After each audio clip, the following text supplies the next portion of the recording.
नमस्कार दोस्तों, स्वागत है आपका हमारे YouTube channel target civil services में।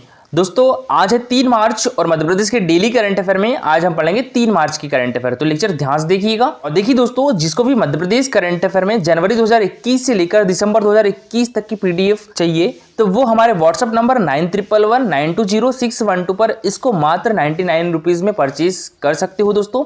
इसमें आपको 12 पीडीएफ मिलेगी दोस्तों और इसमें लगभग आपको 3500 क्वेश्चंस देखने के लिए मिलेंगे। तो सारे क्वेश्चंस एमसीक्यू फॉर्म में रहेंगे, उसके बाद सारे क्वेश्चंस का डिस्क्रिप्टिव भी रहेगा और लेटेस्ट कंटेंट मिलेगा दोस्तों आपको इसमें। चलिए दोस्तों, सबसे पहले हम जो कल करंट अफेयर पढ़े थे उसका रिवीजन कर लेते हैं, उसके बाद स्टार्ट करेंगे हम आज के करंट अफेयर। तो कल के करंट अफेयर में पहला क्वेश्चन था हमारा दोस्तों, हमारे मध्य प्रदेश के किस शहर के कृषि महाविद्यालय में आलू और बेकरी की प्रोसेसिंग यूनिट लगाई जा रही है। तो ये किस शहर के दोस्तों? ग्वालियर शहर के कृषि महाविद्यालय में दोस्तों आलू और बेकरी की प्रोसेसिंग यूनिट लगाई जा रही है। तो इसका आंसर क्या हो जाएगा दोस्तों? Option number D. और दोस्तों यह महाविद्यालय हमारे मध्य प्रदेश के किस विश्वविद्यालय के अंतर्गत आता है? तो ये राजमाता विजया राजे सिंधिया कृषि विश्वविद्यालय के अंतर्गत आता है। हमारे मध्य प्रदेश में कितने कृषि विश्वविद्यालय हैं? तो 2 कृषि विश्वविद्यालय है। कौन कौन से? एक तो जवाहरलाल नेहरू कृषि विश्वविद्यालय है, ये कहाँ पर है दोस्तों? जबलपुर डिस्ट्रिक्ट में है। और एक राजमाता विजय राजे सिंधिया कृषि विश्वविद्यालय है, ये कहां पर है? ग्वालियर डिस्ट्रिक्ट में है। ठीक है, नेक्स्ट क्वेश्चन दोस्तों हमारा, एक जिला एक उत्पाद योजना में अमरूद की प्रोसेसिंग यूनिट हमारे मध्य प्रदेश के किस जिले में बनाई जाएगी दोस्तों? तो ये सीहोर डिस्ट्रिक्ट में बनाई जाएगी। ठीक है, तो अमरूद की प्रोसेसिंग यूनिट सीहोर डिस्ट्रिक्ट में बनाई जाएगी दोस्तों। और सरसों की प्रोसेसिंग यूनिट जो है वो मुरैना डिस्ट्रिक्ट में बनाई जाएगी और आलू की प्रोसेसिंग यूनिट ग्वालियर डिस्ट्रिक्ट में बनाई जाएगी। ठीक है, तो ये याद रखिएगा। देखिए दोस्तों, यहाँ पर मैं आपको हमारे मध्य प्रदेश में कृषि संस्थान एवं केंद्र के बारे में बताऊं तो जो कृषि अभियांत्रिकी संस्थान है वो कहां पर है? वो हमारे मध्य प्रदेश की राजधानी भोपाल में है। ठीक है, कृषि अभियांत्रिकी संस्थान भोपाल में है। और कृषि अभियांत्रिकी महाविद्यालय कहां पर है दोस्तों? तो ये हमारे मध्य प्रदेश के जबलपुर डिस्ट्रिक्ट में है। राष्ट्रीय सोयाबीन अनुसंधान केंद्र कहां पर है? तो ये इंदौर डिस्ट्रिक्ट में है। ठीक है, राष्ट्रीय सोयाबीन अनुसंधान केंद्र कहां पर है? इंदौर डिस्ट्रिक्ट में है। और दोस्तों एशिया का सबसे बड़ा सोयाबीन कारखाना कहां पर है? तो ये उज्जैन डिस्ट्रिक्ट में है। ठीक है, और दोस्तों मध्य प्रदेश में चावल अनुसंधान केंद्र कहां पर है? तो ये बड़वानी डिस्ट्रिक्ट में है। और धान अनुसंधान केंद्र कहां पर है? तो ये भी बड़वानी डिस्ट्रिक्ट में है। कपास अनुसंधान केंद्र कहां पर है दोस्तों? ये खरगोन डिस्ट्रिक्ट में है। राष्ट्रीय अंगूर अनुसंधान केंद्र कहां पर है दोस्तों? तो ये रतलाम डिस्ट्रिक्ट में है। और दोस्तों हमारे मध्य प्रदेश का एकमात्र अफीम उत्पादक जिला कौन सा है? तो वो मंदसौर डिस्ट्रिक्ट है। और एकमात्र गांजा उत्पादक जिला कौन सा है दोस्तों? तो वो खंडवा डिस्ट्रिक्ट है। नेक्स्ट क्वेश्चन दोस्तों हमारा, हाल ही में नेशनल कंपनी लॉ ट्रिब्यूनल यानी एनसीएलटी हमारे मध्य प्रदेश हाईकोर्ट के किस खंडपीठ में शुरू की जाएगी दोस्तों? तो देखिए ये की जाएगी इंदौर खंडपीठ में। तो इसका आंसर क्या जाएगा? Option number A. ठीक है दोस्तों, इंदौर खंडपीठ। और देखिए दोस्तों, बात करें हमारे मध्य प्रदेश हाईकोर्ट की, तो हमारे मध्य प्रदेश हाईकोर्ट की स्थापना कब हुई थी दोस्तों? 1 नवंबर 1956 को हुई थी। ठीक है, इसके उस टाइम न्यायाधीश कौन थे दोस्तों? यानी हमारे मध्य प्रदेश के प्रथम न्यायाधीश कौन थे? मुख्य न्यायाधीश, तो ये थे मोहम्मद हिदायतुल्ला जी थे। और मोहम्मद हिदायतुल्ला जी दोस्तों हमारे देश की एकमात्र ऐसी व्यक्ति है जो कार्यवाहक राष्ट्रपति, कार्यवाहक उपराष्ट्रपति और हमारे देश के सुप्रीम कोर्ट के मुख्य न्यायाधीश भी रह चुकी है। मध्य प्रदेश का हाईकोर्ट कहां पर है? तो ये जबलपुर डिस्ट्रिक्ट में है। इसकी 2 खंडपीठ है, एक इंदौर में है और एक ग्वालियर में है। इनकी स्थापना कब हुई थी दोस्तों? तो ये 1968 में हुई थी। हमारे मध्य प्रदेश हाईकोर्ट में 6 न्यायाधीशों की नियुक्ति की गई है। तो ये नियुक्ति किसके द्वारा की जाती है? हमारे देश के राष्ट्रपति जी के द्वारा की जाती है। और हमारे मध्य प्रदेश में हाईकोर्ट में न्यायाधीशों की संख्या कितनी होनी चाहिए दोस्तों, इंक्लूडिंग मुख्य न्यायाधीश? तो ये 53 होनी चाहिए। ठीक है, और अभी कितनी है दोस्तों? अभी 35 है। ठीक है, इसके पहले कितनी थी? 29 थी। तो अभी और 6 न्यायाधीशों की नियुक्ति की गई है। महिला बाल विकास विभाग के द्वारा कन्या शिक्षा प्रवेश उत्सव अभियान का शुभारंभ कब किया जाएगा दोस्तों?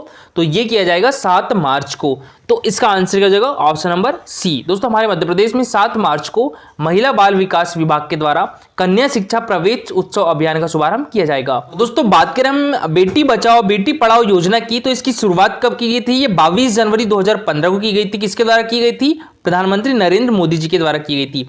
इसका उद्देश्य दोस्तों बेटियों के लैंगिक भेदभाव को समाप्त करना व शिक्षा को सुनिश्चित करना, समाज में भागीदारी सुनिश्चित करना है। नेक्स्ट क्वेश्चन दोस्तों हमारा, हाल ही में किस शहर का नाम Guinness book of world record में शामिल किया गया दोस्तों? तो ये उज्जैन शहर का नाम। तो इसका आंसर क्या हो गया था? Option number B. ठीक है, उज्जैन शहर। और देखिए दोस्तों महाशिवरात्रि के दिन उज्जैन शहर में कितने दीप जलाकर इसको Guinness book of world record में शामिल किया गया है? 11,71,078 दीप जलाकर। चलिए दोस्तों अब स्टार्ट करते हैं आज के करंट अफेयर। तो आज के करंट अफेयर में पहला क्वेश्चन है हमारा, आजादी के 75वें अमृत महोत्सव में 14 दिवसीय हैंडलूम एक्सपो अर्बन हाट का शुभारंभ कौन करेंगे दोस्तों? तो ये करेगी दोस्तों सुश्री भूरीबाई। तो इसका आंसर क्या हो जाएगा? Option number A. और दोस्तों ये है भूरीबाई, इनका संबंध चित्रकारिता से दोस्तों, और इनको 2021 का पद्मश्री अवार्ड भी मिला था दोस्तों। 2021 का पद्मश्री अवार्ड हमारे मध्य प्रदेश से 2 लोगों को दिया गया था, ठीक है, पद्मश्री अवार्ड। एक तो कपिल तिवारी को दिया गया था। कपिल तिवारी का संबंध दोस्तों हमारे मध्य प्रदेश के सागर डिस्ट्रिक्ट से है। तिवारी को दोस्तों किस क्षेत्र के लिए दिया गया था? तो साहित्य और शिक्षा के लिए दिया गया था। और भूरीबाई का संबंध दोस्तों चित्रकारिता से है, इनको चित्रकला के लिए पद्मश्री अवार्ड से सम्मानित किया गया था। 2022 में दोस्तों हमारे मध्य प्रदेश से 5 लोगों को पद्मश्री अवार्ड से सम्मानित किया गया है, ठीक है। तो इनमें अर्जुन सिंह धुर्वे, सुश्री दुर्गाबाई व्याम, नरेंद्र प्रसाद मिश्रा, और एक अवध किशोर जाड़िया, और एक राम साहेब पांडे। तो इन 5 लोगों को दोस्तों अभी 2022 का पद्मश्री अवार्ड से सम्मानित किया गया है। तो आजादी के 75वें अमृत महोत्सव में 14 दिवसीय हैंडलूम एक्सपो अर्बन हाट गौहर मेले में होगा। इसका शुभारंभ 3 मार्च यानी आज के दिन पद्मश्री से सम्मानित भूरीबाई द्वारा किया जाएगा। संत रविदास मध्य प्रदेश हस्तशिल्प एवं हाथकरघा विकास निगम लिमिटेड भोपाल केंद्रीय वस्त्र मंत्रालय के सहयोग से स्पेशल हैंडलूम एक्सपो का आयोजन कर रहा है, और एक्सपो 2 से 15 मार्च 2022 तक चलेगा। प्रबंध संचालक खादी एवं ग्रामोद्योग श्रीमती अनुभा श्रीवास्तव ने बताया है कि एक्सपो में मध्य प्रदेश सहित उत्तर प्रदेश, बिहार, राजस्थान, पश्चिम बंगाल, छत्तीसगढ़, महाराष्ट्र और गुजरात के बुनकरों के गुणवत्ता युक्त और विविध हैंडलूम उत्पाद एक साथ ही एक कैंप में उपलब्ध रहेंगे। और देखिए दोस्तों एक क्वेश्चन पूछा गया था, मध्य प्रदेश हस्तशिल्प एवं हाथकरघा विकास निगम लिमिटेड की स्थापना कब की गई थी दोस्तों? तो ये 1981 में की गई थी, ठीक है। ये क्वेश्चन याद रखिएगा, मोस्ट इंपॉर्टेंट है। इसका मुख्यालय कहां पर है दोस्तों? तो ये भोपाल में है। और देखिए दोस्तों यह हस्तशिल्प के विकास को बढ़ावा देता है और बेरोजगारों के लिए कौशल विकास प्रशिक्षण प्रदान करता है। दोस्तों यहाँ पर हम हथकरघा निदेशालय की बात करें तो देखिए जो मध्य प्रदेश हथकरघा निदेशालय है इसकी स्थापना 1976 में की गई थी। और कहां पर की गई थी? तो ये भोपाल में की गई थी। और देखिए दोस्तों 1999 में हाथकरघा और हस्तशिल्प विकास को विलय कर दिया गया और इसका नाम बदलकर क्या कर दिया गया था? तो ये मध्य प्रदेश हस्तशिल्प एवं हाथकरघा विकास निगम कर दिया गया था। मध्य प्रदेश वित्त निगम की स्थापना कब की गई थी? तो ये 1955 में की गई थी। और मध्य प्रदेश वित्त निगम का मुख्यालय कहां पर है दोस्तों? तो ये इंदौर में है, ठीक है। ये भी इंपॉर्टेंट फैक्ट है, याद रखिएगा। नेक्स्ट क्वेश्चन दोस्तों हमारा, देखिए दोस्तों मध्य प्रदेश के अगले पुलिस महानिदेशक यानी डीजीपी कौन हो गए दोस्तों? तो ये हो गए सुधीर सक्सेना। तो इसका आंसर क्या हो जाएगा? ऑप्शन नंबर बी, ठीक है दोस्तों। हमारे मध्य प्रदेश के अगले पुलिस महानिदेशक यानी डीजीपी दोस्तों सुधीर सक्सेना हो गए। और ये है दोस्तों सुधीर सक्सेना। विवेक जौहरी दोस्तों इसके पहले हमारे मध्य प्रदेश के पुलिस महानिदेशक थे। और हमारे मध्य प्रदेश के पहले पुलिस महानिदेशक कौन थे? तो ये थे श्री वीपी दुबे। श्री एच.एस. कामत दोस्तों हमारे मध्य प्रदेश के प्रथम मुख्य सचिव थे। 9 दिसंबर 2021 को हमारे मध्य प्रदेश में 2 शहरों में कौन कौन से, एक तो भोपाल में और एक इंदौर में पुलिस कमिश्नर सिस्टम भी लागू किया गया है। तो इसमें हमारे मध्य प्रदेश की राजधानी भोपाल का पुलिस कमिश्नर किससे बनाया गया है? तो ये मकरंद देउस्कर को बनाया गया है। और इंदौर का पुलिस कमिश्नर किसे नियुक्त किया गया है दोस्तों? हरिनारायण चारी मिश्रा को नियुक्त किया गया है, ठीक है। तो देखिए दोस्तों कैबिनेट सचिवालय में सुरक्षा सचिव सुधीर कुमार सक्सेना हमारे मध्य प्रदेश के अगले पुलिस महानिदेशक होंगे। 1987 बैच के सक्सेना को वापस मध्य प्रदेश भेजने के लिए राज्य सरकार ने केंद्र सरकार से अनुरोध किया था। और केंद्रीय कार्मिक विभाग की अपॉइंटमेंट्स कमेटी ने गुरुवार को सक्सेना को मध्य प्रदेश वापस भेजने के प्रस्ताव को मंजूरी दे दी है दोस्तों। अब राज्य सरकार उनकी नियुक्ति का आदेश जारी करेगी। सक्सेना नई जिम्मेदारी संभालने के लिए गुरुवार को भोपाल आ रहे हैं और शुक्रवार को यानी कल दोस्तों 4 मार्च को अपना पदभार संभालेंगे। और उसी दिन दोस्तों हमारे मध्य प्रदेश के जो वर्तमान डीजीपी है विवेक जौहरी जी रिटायर्ड होंगे। दोस्तों सुधीर कुमार सक्सेना जी मूलतः ग्वालियर के निवासी है और वे 2012 से 2014 तक की हमारे मध्य प्रदेश मुख्यमंत्री के ओएसडी की फुल फॉर्म क्या होती है? ऑफिसर ऑन स्पेशल ड्यूटी रह चुके हैं। 2014 से 2016 तक इंटेलिजेंस चीफ भी रहे हैं। और वे 1992 से 2000 तक रायगढ़, छिंदवाड़ा, रतलाम और जबलपुर जिले में एसपी रह चुके हैं। और वे नवंबर 2024 में रिटायर्ड होंगे। मध्य प्रदेश स्थापना के समय 1956 में मध्य प्रदेश पुलिस मुखिया के पद पर आईजी की पोस्टिंग हुई थी। वर्ष 1982 तक आईजी स्तर के अधिकारी ही पुलिस मुखिया रहे हैं। और 1982 से मध्य प्रदेश में पुलिस महानिदेशक यानी डीजीपी की पोस्टिंग शुरू हुई थी दोस्तों। और 23 मार्च 1982 को आईपीएस अफसर वीपी दुबे पुलिस महानिदेशक बने थे और अब तक हमारे मध्य प्रदेश में दोस्तों 30 डीजीपी रह चुके हैं और जो सुधीर कुमार सक्सेना जी है दोस्तों ये 31वें डीजीपी रहेंगे हमारे मध्य प्रदेश के। नेक्स्ट क्वेश्चन दोस्तों हमारा देखिए दोस्तों, अभी हाल ही में डाटा प्रबंधन प्रणाली को मजबूत करने के लिए एक समिति का गठन किया गया था। तो दोस्तों इस समिति ने सरकार को राज्य सांख्यिकी आयोग के गठन का सुझाव दिया है। ठीक है, अभी सुझाव दिया है। तो इस समिति के अध्यक्ष कौन थे दोस्तों? तो ये प्रोफेसर अमिताभ कुडू थे। तो इसका आंसर हो जाएगा ऑप्शन नंबर सी। ठीक है, प्रोफेसर अमिताभ कुडू। तो देखिए डाटा प्रबंधन प्रणाली को मजबूत करने के लिए अर्थशास्त्री प्रोफेसर अमिताभ कुडू की अध्यक्षता में गठित टास्क फोर्स ने सरकार को अपना प्रतिवेदन सौंप दिया है और इसमें दोस्तों समिति ने सरकार को राज्य सांख्यिकी आयोग के गठन का सुझाव दिया है।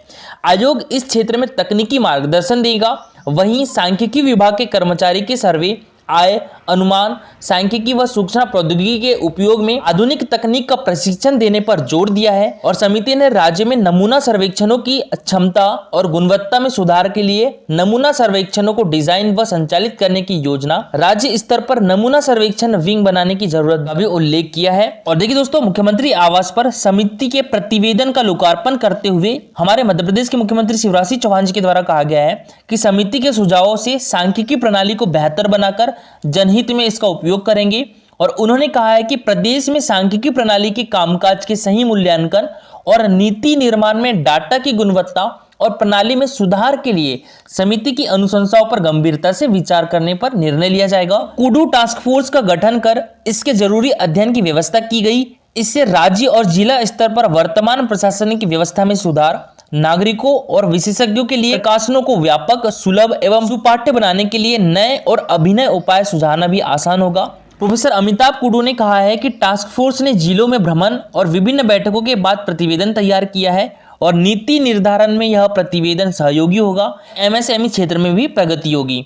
नेक्स्ट क्वेश्चन दोस्तों हमारा देखिए दोस्तों, देश की राजधानी दिल्ली और हमारे मध्य प्रदेश के किस शहर के बीच नई वंदे भारत एक्सप्रेस ट्रेन चलेगी दोस्तों? तो ये हमारे मध्य प्रदेश की राजधानी भोपाल दोस्तों और हमारे देश की राजधानी दिल्ली के बीच एक नई वंदे भारत एक्सप्रेस ट्रेन चलेगी। तो इसका आंसर हो जाएगा ऑप्शन नंबर बी। तो दोस्तों राज्य की राजधानी भोपाल से देश की राजधानी दिल्ली के बीच जल्द ही नए वंदे भारत एक्सप्रेस ट्रेन चलेगी और रेलवे अधिकारियों के मुताबिक इसे अप्रैल से शुरू किया जाएगा और इस ट्रेन के प्रारंभ होने से दिल्ली और भोपाल के बीच का सफर कम समय में और आरामदेह होने की उम्मीद जताई जा रही है। और इन ट्रेनों के कोचों में खजुराहो मंदिर की कलाकृतियां, भीमबेटिका के शैल चित्रों आदि की झलक के साथ ही सांची के विश्व प्रसिद्ध स्तूप उदयगिरी की गुफाओं भी देखने के लिए मिलेगी। देखिए दोस्तों, खजुराहो के मंदिर को सबसे पहले हमारे मध्य प्रदेश में यूनेस्को द्वारा विश्व धरोहर स्थल की सूची में शामिल किया गया था। ठीक है, कब किया गया था दोस्तों? तो ये किया गया था 1986 में किया गया था। उसके बाद दोस्तों सांची स्तूप को किया गया था। सांची स्तूप को कब किया गया था दोस्तों? 1989 में किया गया था। उसके बाद भीमबेटिका को किया गया था। कब किया गया था? 2003 में किया गया था। ठीक है, और भीमबेटिका और सांची स्तूप किस डिस्ट्रिक्ट में आते हैं? तो रायसेन डिस्ट्रिक्ट में आते हैं और जो खजुराहो के मंदिर है ये छतरपुर डिस्ट्रिक्ट में आते हैं। अगले 3 सालों में 400 वंदे भारत एक्सप्रेस चलाने का ऐलान किया था हमारे देश के प्रधानमंत्री नरेंद्र मोदी ने और अभी वर्तमान में दोस्तों 2 वंदे मातरम एक्सप्रेस ट्रेनें चलाई जा रही है, एक तो न्यू दिल्ली से कटरा के बीच और एक न्यू दिल्ली से वाराणसी के बीच। अब दोस्तों अप्रैल से हमारे मध्य प्रदेश के राजधानी भोपाल और दिल्ली के बीच चलेगी नई वंदे भारत एक्सप्रेस। और दोस्तों कल का हमारा क्वेश्चन था ग्रेफाइट का उत्पादन मध्य प्रदेश के किस जिले में होता है? तो ये बैतूल डिस्ट्रिक्ट में होता है। तो इसका आंसर क्या जाएगा दोस्तों? Option number D. और बैतूल डिस्ट्रिक्ट किस राज्य से अपनी बॉर्डर शेयर करता है दोस्तों? तो ये महाराष्ट्र करता है। ठीक है, ग्रेफाइट को काला शीशा भी कहा जाता है और प्लबगो भी कहा जाता है। ग्रेफाइट दोस्तों कार्बन का ही खनिज है और ग्रेफाइट के साथ सिलिका एवं सिलिकेट जैसी अशुद्धियां भी पाई जाती है। ग्रेफाइट का उपयोग कहां कहां होता है दोस्तों? पेंसिल की लीड बनाने में और परमाणु शक्ति के रिएक्टरों में मंदक के रूप में भी ग्रेफाइट का यूज किया जाता है। और दोस्तों हमारे मध्य प्रदेश के बैतूल जिले में ग्रेफाइट पाया जाता है। यह खनिज बैतूल जिले के टिकारी, गोठाना एवं मरामझिरी क्षेत्रों में लगभग 65 किलोमीटर क्षेत्रों में पाया जाता है। राज्य में एकमात्र जिला है जहां पर ग्रेफाइट बड़ी मात्रा में मिलता है। ग्रेफाइट रासायनिक बनावट में कार्बन का ही रूप होता है। और दोस्तों भारत में सबसे ज्यादा ग्रेफाइट पाया जाने वाला राज्य कौन सा है? तो वो ओडिशा है। तो आज के लिए आपका क्वेश्चन है हमारे मध्य प्रदेश में सागौन के वन कितने प्रतिशत भाग पर पाए जाते हैं? तो इसका आंसर पूरा डिटेल में दीजिएगा दोस्तों और इसको सर्च कीजिएगा सागौन के बारे में। ठीक है, मोस्ट इंपॉर्टेंट क्वेश्चन है दोस्तों। आज के लिए इतना ही। Thank you for watching this video.